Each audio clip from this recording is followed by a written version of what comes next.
Açık mı mikrofonu?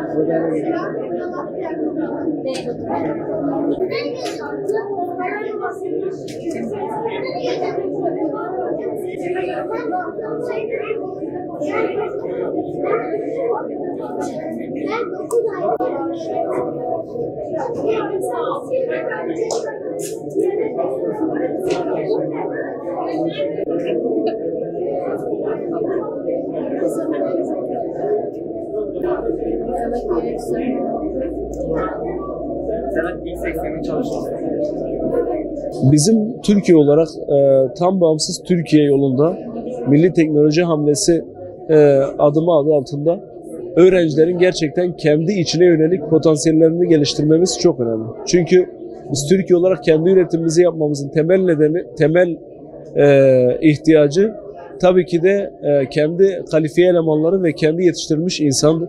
Biz de bu potansiyellerin gelişip kendi ülkesine katkı sunabilecek birer bireyler haline getiriyoruz. Bundan dolayı çok önemli.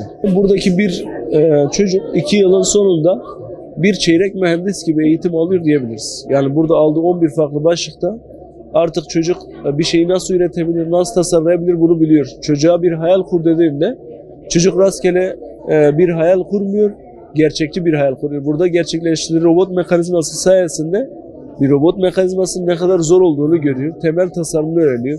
Örnek vereyim, son eğitimde uzay ve havacılıkta bir insan hava aracı tasarlayacaklar ve bir çocuk insan hava aracının temel prensiplerini, uçuş prensiplerini, kanat yapısını, mekanizmasını, kodlamasını ve bunun kumanda ediliş biçimini hepsini görmüş olacak. Dolayısıyla bu çocuğun hayal gücü siz de takdir edersiniz ki daha gerçekçi ve daha ulaşılabilir bir hayal olacak. Dolayısıyla buradan mezun olan bir öğrenci daha girişime açık, daha da gelişime açık ve donanımlı bir birey olmuş olacak. Tabii en nihayetinde biz Türkiye olarak Türkiye bandında girişimlerin fazla olması, yani kendi girişimlerinin olabildiği bir ülke olması ve Teknofest yarışmalarına hazırlanırken bu öğrencilerin donanımlı olarak hazırlanması, daha sonra bu girişimin de şirketlere dönüşerek Türkiye'ye katkı olarak geri dönüşünü hedefliyoruz. Öğrencilerimize 3 aylık eğitimler veriyoruz ve 3 aylık eğitimin sonucunda öğrencilerimizin öğrendiklerini ortaya çıkardıkları projeler gerçekten inanılmaz güzel hissettiriyor. Tabii ki bu kadar küçük yaşta öğrencilerin yaptığı projeler çok kıymetli. Bizim burada hedeflediğimiz şeyler, öğrencilerimiz belli bir yaşa geldiklerinde Türkiye'nin geleceğini etkileyecek projelerde gelişmiş mühendislik becerilerini ortaya koymaları. Kesinlikle geleceğe yönelik bir hamle ve öğrencilerimiz tabii bunun bilincinde olduğu için çok güzel sonuçlar alabileceğimize inanıyoruz. Ben de üniversite öğrencisiyim aynı zamanda. Buraya eğitmen olmadan önce şunu düşünüyordum, ders verebilir miyim, yeterli donanımım olabilir mi vesaire. Ama buraya geldikten sonra şunu kesinlikle anlayabiliyoruz. Bir öğrenci olarak geldiğimizde aslında eğitmenlik tecrübesi de kazanabiliyoruz. Benim daha önce herhangi bir tecrübem de yoktu.